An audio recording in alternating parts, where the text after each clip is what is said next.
Look, you're spot on that marketing comes naturally to some people and not to others.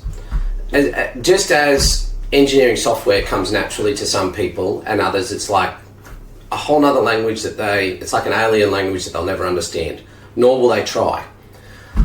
And this was what I found when I left the police. My skill set as a police officer, so my thing that made me who I was as a detective, was I had this great ability to talk to people, and I had a way to get people to do what I wanted them to do and making them think it was their idea.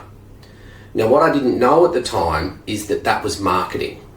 So I was getting them to take a certain action, and as a police officer, there was no reward for them at the end of that. If I was getting them to take a certain action, it usually meant that they were telling me something that they normally wouldn't tell people. And usually when they told me that, it was admitting to a crime, and the reward for them was they'd end up in prison. But I could still get people to talk to me and admit things to me and have conversations with me with no incentive for them to do so.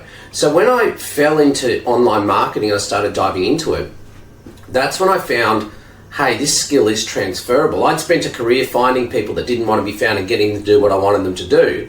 Now all of a sudden, here's the whole world is telling me everything about themselves, where they are, what they do, what they like. And when I talk to them and I convince them to do something, I still want them to think it's their idea, but the end of it is there is a reward for them, whether it is downloading and using your app, or buying a piece of clothing, or subscribing to a particular service.